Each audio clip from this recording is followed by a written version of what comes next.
à placer le numérique au cœur de son action et de la transformation économique de notre pays. C'est aussi par sa vision que le pays s'est doté d'un plan national du numérique, PNN en sigle Horizon 2025, qui repose sur 4 axes majeurs, en l'occurrence les infrastructures, les contenus, les usages applicatifs et la réglementation. Par sa confiance placée en nous pour conduire l'action du gouvernement, il a été créé pour la première fois dans l'histoire de notre pays le ministère du numérique, afin de porter cette vision et de coordonner les actions de transformation numérique de notre pays. À la suite du PNN Horizon 2025, le gouvernement de la République a décliné son action sur le numérique dans le programme de transformation numérique PTN-RDC. De ce programme, plusieurs chantiers ont été amorcés afin de mettre notre pays au pas de la transformation numérique en vue d'un développement durable. Il s'agit notamment de la réglementation du numérique qui occupe une place importante dans ce processus. À ce titre, le gouvernement de la République a élaboré le projet de loi portant code du numérique. Et là, annonce honneur que je prends la parole à cette 11e édition du Forum Africa Digital Expo 2022. C'est aussi une joie de retrouver les différentes délégations qui ont convergé vers Kinshasa pour cet événement. Je vous souhaite donc la bienvenue. En ce moment où je vous adresse ces quelques mots en guise d'ouverture du Forum ADEX 2022, mes pensées vont à l'endroit de nos compatriotes de l'Est, dont l'inquiétude est tourmentée par l'action des forces du mal. Je voudrais leur exprimer ma compassion et les rassurer de la détermination du gouvernement de la République et du chef de l'État, commandant suprême des forces armées pour la restauration et le maintien de la paix dans toute l'étendue du territoire national. Distingués invités, mesdames et messieurs, le numérique devient de plus en plus incontournable dans la marche vers l'émergence et le développement des États du monde. C'est ainsi qu'en République démocratique du Congo, notre pays, Son Excellence, Monsieur le Président de la République, chef de l'État, Félix Antoine Tshisekedi Tshilombo, qui, dès l'entame de son mandat, a placé le numérique en la 73e réunion plutôt du Conseil des ministres, afin qu'il entre dans le processus parlementaire.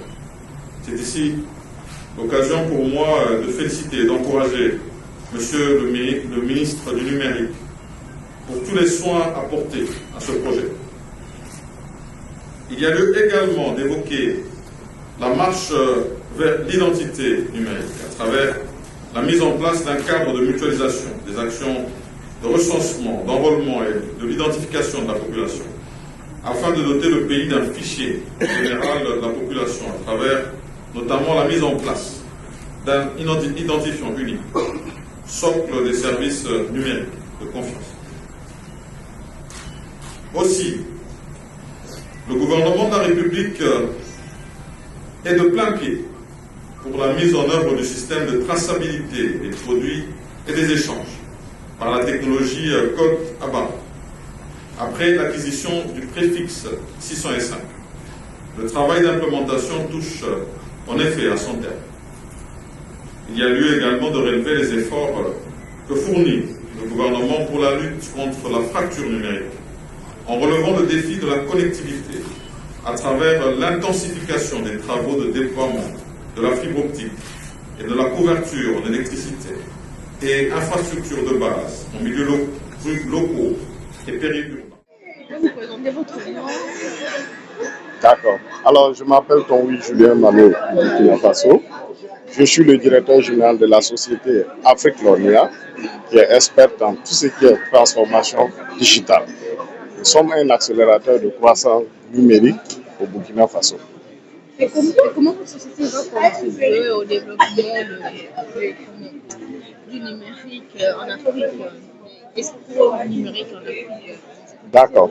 Alors, vous savez que tous les États africains partagent la même problématique, les mêmes challenges, les défis en fait d'automatiser tout ce qui est processus métier.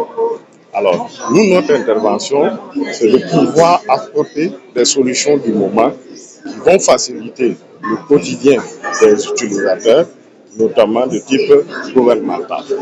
Et en ce moment, ça permet de résoudre tout ce qui est tâches que les gens n'avaient pas l'habitude de le faire, par exemple.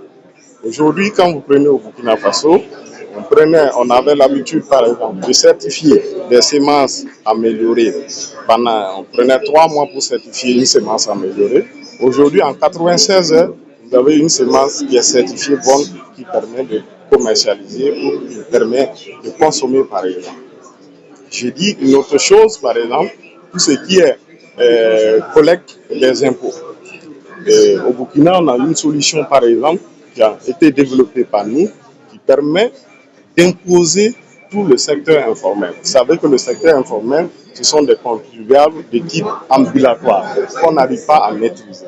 Donc, aujourd'hui, avec cette application, vous avez la possibilité de collecter les impôts partout. Que le contribuable soit de type sédentaire ou ambulatoire, vous avez la possibilité de collecter ces impôts et ça participe de l'amélioration des recettes fiscales des populations. Alors, comment avez-vous constaté cette initiative Comment avez-vous constaté cette initiative des numériques Cette initiative du numérique, il faut dire qu'au Burkina Faso, nous sommes partis d'un constat que nous avons raté une révolution. Il fallait s'appuyer sur les compétences en termes de génie logiciel, en termes de développement des infrastructures pour pouvoir rattraper ce dont on a perdu. C'est pourquoi on s'est appuyé sur ces leviers-là pour pouvoir faire un bond en avant. Donc vous verrez que tout ce qui est utilisation des services numériques, vous allez voir qu'il y a un engouement et ça participe de la transparence, de la modernisation de l'administration publique.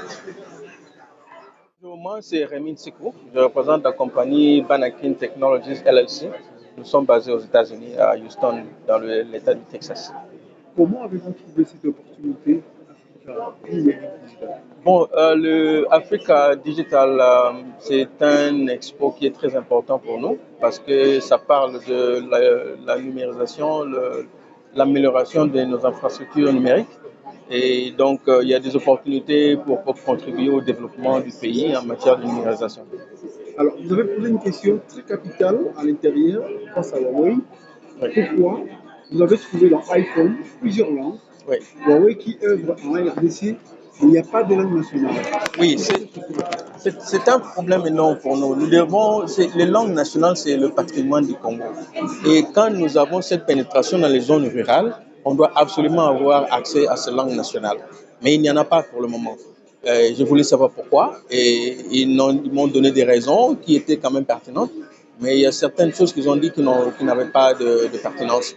Et nous pensons que nous pouvons intervenir pour pouvoir ces langues pour être intégrées dans nos téléphones, dans les téléphones qui sont fournis à nos populations.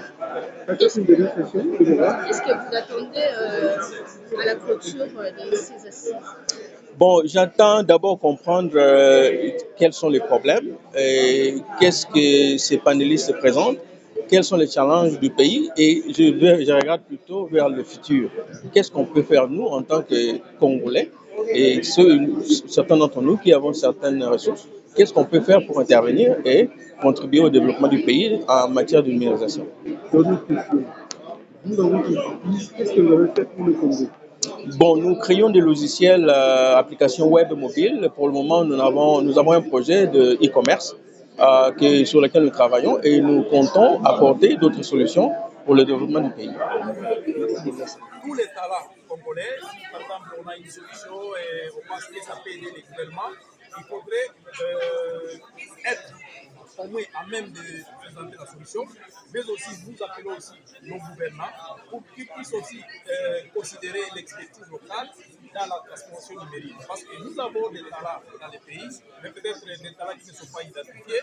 Et je pense que quand le gouvernement fait mettre en place cette façon de mettre tous ces talents ensemble, ils peuvent réfléchir et faire quelque chose de très grand. C'est pas à dire qu'on peut toujours avoir des solutions à partir de l'extérieur, même à partir de l'intérieur, on peut faire de grandes choses. Voilà.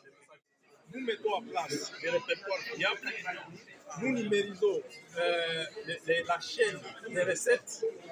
Quand je parle de la chaîne des recettes, ça veut dire la taxation, l'ordonnancement, les paiements, tout cela c'est numérisé. Et aussi nous mettons en place, comme je disais, des répertoires fiables, ce qui permet à ce qu'on peut voir à temps réel tout ce qui se passe dans toute la chaîne des collectes des recettes de nos publics. Maintenant, les autorités peuvent prendre des décisions sur base des données réelles. Vous comprenez? Donc, c'est ça. Alors, vous comprenez que grâce à notre solution, on va lutter contre la fraude, on va lutter contre l'évasion fiscale, et ce qui veut dire que les caisses de l'État seront raflées.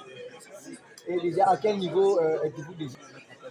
Alors, nous, d'abord, nous travaillons à province de Nord-Kivu depuis 2018. Et nous avons vraiment des éléments convaincants qui montrent combien de fois la solution numérique peut aider les gouvernements en matière. On participe toujours à ce genre d'événement, à des structures assez locaux. Et c'était vraiment une occasion pour nous pour découvrir la RDC, je dirais l'écosystème de la RDC, sachant qu'on a déjà des clients à la RDC, mais on voulait être proche de notre communauté et surtout chercher des partenaires locaux qui vont nous aider dans le business ici et même investir avec eux pour tout ce qui est les projets de transformation, que ce soit au niveau des établissements publics, au niveau des sociétés privées, pour les accompagner parce que nous, comme éditeurs, on est spécialisés dans des solutions de gouvernance. Et généralement, lorsqu'on parle de la gouvernance, ça touche à tous les secteurs. Là où on atteint un niveau de maturité à l'instant T, on a besoin des outils et d'accompagnement pour gérer notre organisation. Lorsque je parle d'organisation, ça peut être un établissement public, ça peut être les sociétés privées, ça peut être même l'État. Parce que l'État pour cette organisation fonctionne avec les départements qui sont des risques et un institut. Il y a de la synergie entre ces départements-là. On a constaté, d'après l'autre, parce que nous, une multinationale, on a une plateforme web où on voit beaucoup de lettres qui viennent d'ici, de la RDC, surtout par rapport aux questions de la réglementation. On s'est dit, c'est ma mission opportune d'aller voir cette place pour investir, pour accompagner, pour écouter le marché et même pour de nouvelles relations de partenariat, ce n'est dans l'esprit win-win avec nos partenaires. Comment pouvez-vous cette activité qui est à la hauteur, on appelle